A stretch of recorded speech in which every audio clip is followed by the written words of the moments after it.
and welcome to Study English IELTS Preparation. I'm Margot Politis. Today on Study English, we're going to look at some of the features of formal written English. In our clip, we'll hear from a man who believes that drinking water is the key to being healthy and living a long time. He's going to talk about how he came to his conclusion and how he tried to get some support for his project. How does nature do it? What keeps body cells going, and how can we improve on that process so that we eliminate disease altogether and we live a long and healthy life? I don't think death and disease is inevitable. We stumbled on the fact that they weren't actually getting rid of carbon dioxide out of their bodies, they were neutralising the carbon dioxide in their bodies. And we found it was from the water they were drinking. When we looked at these animals and saw what they were doing, it was exactly as we'd hypothesised, and that was a great feeling, a real feeling of elation.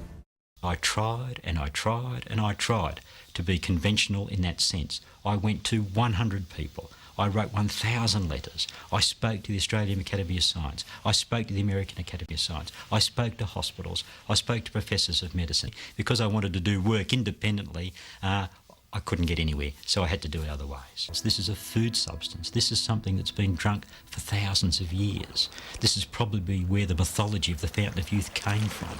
There would have been natural springs somewhere bubbling out magnesium bicarbonate at an alkaline pH value, and people that drank these springs lived longer. But I want everybody to have the opportunity to live a long and healthy life, and that's been my life's work, and we're getting somewhere. We're getting somewhere.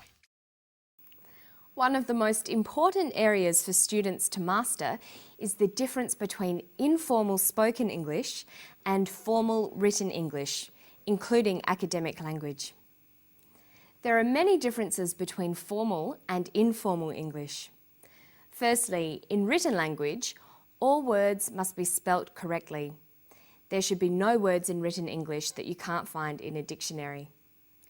Another important difference is that contractions are not used in formal written English. We only use contractions in written English if we're trying to represent the way that people speak. The clip we've heard today is, of course, spoken English. Listen to part of it again and see if you can identify the features of informal English. But I want everybody to have the opportunity to live a long and healthy life, and that's been my life's work, and we're getting somewhere. We're getting somewhere.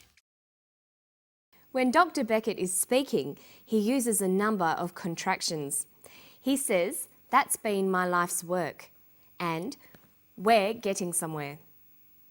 That's is short for that is, and where is short for we are.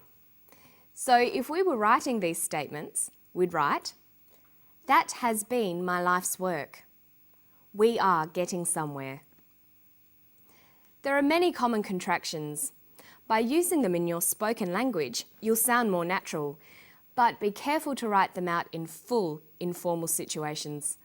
Watch for not words like couldn't, could not, wouldn't, would not, shouldn't, should not, won't, will not, and don't, do not.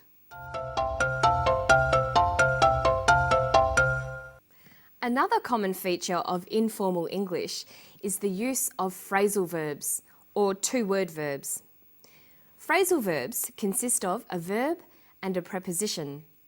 They are commonly used in spoken English, and their meanings are idiomatic, giving the verb a special new meaning. Listen for some phrasal verbs in this clip.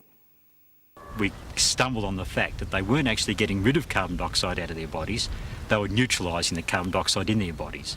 And we found it was from the water they were drinking. This is probably where the mythology of the Fountain of Youth came from. He uses the phrasal verbs stumbled on, get rid of, found out, and came from. In formal written English, it's best to use single word verbs. So instead of saying they weren't getting rid of carbon dioxide, we would write they weren't eliminating carbon dioxide. And then we'd get rid of the contraction. So it would read, they were not eliminating carbon dioxide. Instead of saying we found out it was from the water, we would write we discovered it was from the water. This is probably where the myth came from. This is probably where the myth originated. Let's look at some other examples of common phrasal verbs. Instead of look into, we would write investigate. Instead of cut down, we would write reduce. Keep on could be continue. Point out could be indicate. All of these words are more formal than phrasal verbs. Another important part of formal written English is understanding how to use conjunctions. Short sentences are less formal than compound or complex sentences. If you can, it's good to try to link short sentences together. Listen to this clip, then we'll try to turn it into good formal English using coordinating conjunctions. I went to 100 people. I wrote 1,000 letters. I spoke to the Australian Academy of Science. I spoke to the American Academy of Science. I spoke to hospitals. I spoke to professors of medicine. Because I wanted to do work independently, I couldn't get anywhere. He uses a number of simple sentences in a row. I spoke to the Australian Academy of Science. I spoke to the American Academy of Science. I spoke to hospitals. I spoke to professors of medicine. These could become, I spoke to the Australian Academy of Science, comma, the American Academy of Science, and hospitals. I also spoke to professors of medicine. There are some rules to be aware of when you're using conjunctions. In formal English, we don't start sentences with coordinating conjunctions. Words like and but are joining words. They are not used to begin sentences. Listen to Dr. Beckett again. Notice how he uses conjunctions to start his sentences. There would have been natural springs somewhere bubbling out magnesium bicarbonate at an alkaline pH value, and people that drank these springs lived longer. But I want everybody to have the opportunity to live a long and healthy life, and that's been my life's work. He uses the word and to begin a sentence.